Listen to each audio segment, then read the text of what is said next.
On se retrouve aujourd'hui pour une nouvelle vidéo favoris et laissez-moi vous dire que j'ai des tonnes de choses à vous présenter. Et oui, je sais, je dis ça à chaque fois, mais là en particulier, je vous avoue que j'ai accumulé pas mal de favoris. Il n'y a pas de plop, donc pas de plop non, mais surtout pas de flop ce mois-ci. Exceptionnellement, mon combo préféré, je vous en ai parlé sur Snap. Si vous ne me suivez pas sur Snapchat, n'hésitez pas, c'est Elsa Makeup Off. On parle de plein de trucs, je vous partage pas mal de trucs vraiment en exclu, en avance et tout. Bon, c'est assez sympa, la team Snap se reconnaîtra. Et du coup sur Snap, je vous parlais de ma combinaison de produits teints que j'utilise non-stop. Donc il s'agit du fond de teint de Huda Beauty, donc le faux filter. Je vous en ai déjà parlé, j'ai fait une vidéo à ce sujet, revue première impression. Donc je vais pas nécessairement m'éterniser là-dessus. Si vous voulez plus d'infos, je vous renvoie vers la vidéo que je mettrai en barre d'infos. Bien que je dois dire que je l'aime encore plus que au moment où j'ai fait cette vidéo, parce que dans la vidéo j'ai testé aussi la base que j'aurais pu citer dans cette vidéo dans les flops, mais j'en avais pas d'autres donc je trouvais ça assez inutile. Mais la base de Huda Beauty je n'ai pas du tout aimé, elle était collante, du coup elle a un petit peu altéré mon jugement. Je l'ai aimé de suite le fond de teint, mais avec la base c'est pas passé, donc du coup j'ai essayé plein d'autres combinaisons et définitivement tout seul il est mortel. Ça fait vraiment une peau parfaite, la couvrance est géniale. Si vous avez une peau grasse, j'ai jamais eu de soucis de brillance ou quoi que ce soit. Les peaux sèches aussi, l'adore, mais dans ce cas là il vaut mieux éviter de poudrer. Et du coup ce qui vient au deuxième produit favori, et donc ma combinaison avec ce fond de teint, c'est cette poudre de chez Gemay, donc c'est la Fit Me Poreless je crois, Matte and Poreless. Je l'ai utilisée pas mal de fois ce mois-ci dans les vidéos, mais franchement elle est géniale, mais elle est vraiment trop bien. C'est une poudre compacte, donc elle est un petit peu colorée. Moi j'ai atteint le numéro 220 et en fait j'utilise d'une façon bien particulière. Donc j'applique mon fond de teint avec le Beauty Blender, poup poup poup, c'est bon, j'ai déjà une peau parfaite, mais après pour vraiment fixer et lisser tout ça, la poudre bah, elle est magique. Donc en fait juste dessous vous avez un petit compartiment avec une petite houppette que j'utilise donc. Donc moi en fait ce que je fais c'est que j'utilise d'abord la poudre à la houppette juste sur la zone des pores et la zone T en général en pressant, et après avec mon pinceau je viens balayer mon visage pour homogénéiser tout ça et voilà, et fixer le reste de mon teint. Et de ce fait ça fait un effet, mais un grain de peau juste parfait. Ça fait une peau de pêche mais juste. Et le dernier fond de teint que j'ai beaucoup utilisé ce mois-ci, que j'ai beaucoup aimé, je vous en ai parlé dans mes vlogs aussi. Je suis extrêmement active sur ma chaîne de vlog, donc pareil, n'hésitez pas à aller voir si c'est pas déjà le cas. Le lien est toujours en barre d'infos, c'est Elsa Life and Vlogs, et du coup à l'intérieur je vais vous présenter ce petit fond de teint de chez Make Up For Ever en stick. J'aime le fait qu'il soit ultra modulable, en même temps bien couvrant, et il a un fini qui est pas complètement mat, qui reste un petit peu satiné, lumineux, mais une fois que vous poudrez il reste matifiant. Après évidemment je brille quand même un petit peu plus facilement avec ce fond de teint qu'avec les deux autres, qu'avec le Huda par exemple. Mais celui-ci est vachement sympa, donc moi j'utilise en fait, je fais des petits cercles comme ça, un petit peu partout, et après je l'applique au Beauty Blender. Il se blende très facilement, ça ne laisse pas de marques, de traces, de quoi que ce soit. On reste dans les produits teints, mais on passe aux highlighters pour avoir un teint on flic. On commence avec un produit de Fenty Beauty que j'utilise depuis pas mal de temps maintenant, mais je vous en avais jamais trop parlé. C'est le Killawatt, mais en teinte Mine Money et Ousla Baby, et moi j'utilise beaucoup, en fait je fais un mix. J'aime beaucoup cette teinte là qui est beaucoup plus glowy quoi, mais en gros ce que je fais c'est que quand je mets mon pinceau je mixe les deux teintes, donc c'est pour ça qu'il y en a un petit peu partout. Je fais ma petite chimiste, ma peintre et tout, et après j'applique et c'est super joli. Franchement la teinte est très jolie, c'est un champagne un petit peu chaud mais qui est ravissant et qui fait un glow mais magnifique. Si vous aimez vraiment les... donc c'est pas un glow qui est nécessairement subtil, à la rigueur la teinte de gauche est beaucoup plus subtile, mais celle-ci elle envoie du steak hein. Et le deuxième highlighter qui est beaucoup plus récent dans ma routine, mais pareil, je m'en ai parlé sur Snap, vraiment c'est le gros coup de cœur, je le porte, j'ai encore aujourd'hui, je le trouve canon, c'est de chez NARS et c'est une collection, j'arrive plus à parler aujourd'hui, bref c'est une collection en édition limitée pour Noël avec Man Ray qui est un artiste et qui a fait une collection sublime avec NARS, dont ce petit highlighter. Et est-ce que vous voyez cette beauté? Alors après on aime ou on n'aime pas. J'ai vu qu'il y en a qui aimaient pas particulièrement, mais moi je fais partie de celles qui adorent le motif des bouches. Je trouve ça mais juste trop canon, hyper original, et voilà, même si c'est juste sur le côté fun, esthétique et tout, ça joue pas sur la qualité des produits, je trouve ça assez sympa. Mais en termes de qualité, elle est au rendez-vous, c'est vraiment un très bel highlighter. En termes de couleur, je dirais que c'est plutôt un highlighter chaud, vraiment qui tire vers le champagne rose gold. Il y a une pointe de doré, mais c'est pas le doré jaune, vous voyez. Ensuite on passe à un bronzer que j'utilise tout le temps depuis que je suis rentrée de Los Angeles aussi, que j'ai acheté là-bas. C'est le Tarte Park Avenue Princess, qui est vraiment un best-seller chez eux. C'est pas un produit qui est tout nouveau, au contraire, je vous le disais dans mon haul, ça a été le premier produit Tarte que j'ai acquis quand j'ai commencé ma collection maquillage, et qui me rappelle beaucoup de souvenirs. C'est quand j'ai commencé YouTube et tout, donc il y a pas mal de petits souvenirs autour de ce bronzer. Il est pas complètement mat, il a quelques petites particules nacrées qui renvoient la lumière, mais de façon très naturelle. Vous n'allez pas avoir des paillettes sur le visage ou quoi que ce soit, ça fait juste un effet bonne mine qui se blende, mais juste parfaitement. La couleur est très jolie, ça réchauffe le teint.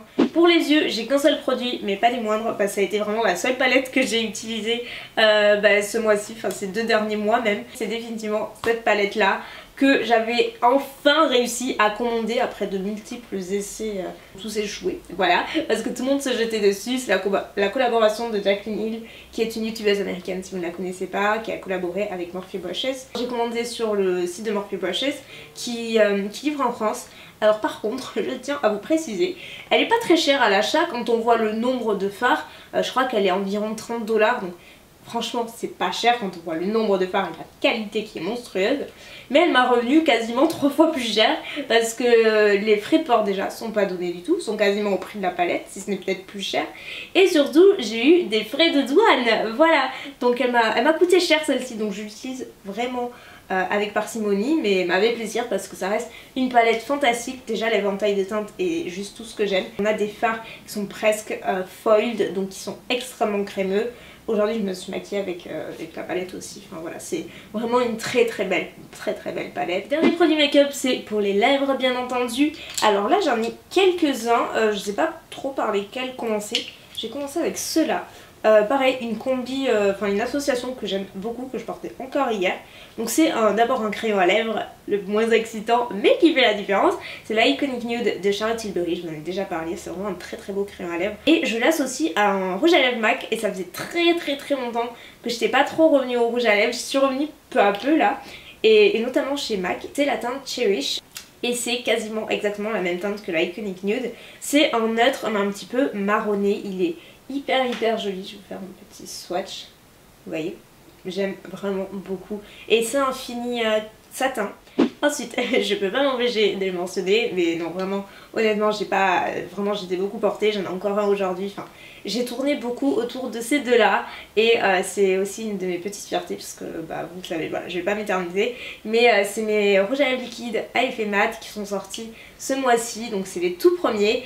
Ils sont déclinés en 6 teintes, pareil si vous voulez tout savoir je mettrai le lien de la vidéo que j'ai fait à ce sujet avec les swatchs et tout, mais là aujourd'hui je vous parle en particulier de la teinte Bella qui est celle du haut, qui est un bois de rose qui est très joli, et le Chic on Fleek que j'ai aujourd'hui qui est un neutre un petit peu plus, qui se situe entre le beige et le marron, mais relativement doux, et voilà, c'est vraiment une teinte que j'aime beaucoup, et ces deux en particulier je les porte beaucoup. Mounette aussi porte Bella encore aujourd'hui, enfin, c'est une teinte, je crois d'ailleurs que c'est votre préférée, la Bella c'est celle qui a été la plus appréciée, donc c'est assez rigolo. Bella vous remercie, la vraie. On a presque terminé, on passe aux soins. J'ai commencé par un petit gommage, c'est rare que je vous en parle parce que j'en fais pas nécessairement très souvent, ou alors c'est toujours le même que j'utilise, et j'ai eu l'occasion de découvrir cette nouvelle marque qui est Saint-Gervais Mont Blanc. C'est vraiment de très bons produits si vous avez la peau sensible, notamment s'il n'y a pas de parabènes, il n'y a pas de colorant, il n'y a pas de savon, voilà, il n'y a pas ces petites choses qui peuvent irriter la peau ou quoi que ce soit. J'aime bien l'utiliser 1 à 2 fois par semaine à peu près pour bien nettoyer ma peau, renouveler un petit peu les cellules mortes, et c'est juste que ça fait du bien en fait. Le gommage, il ne faut pas le faire très souvent,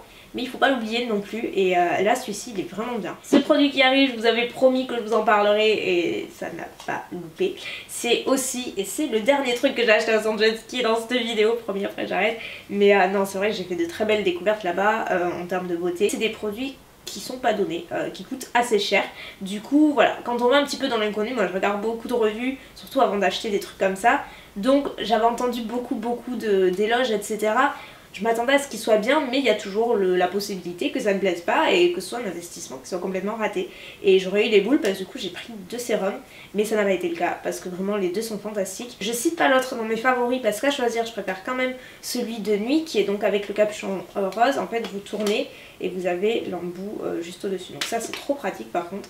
Et en fait le sérum de nuit, lui, par rapport à celui de jour, il a plus d'action, je trouve qu'il agit davantage.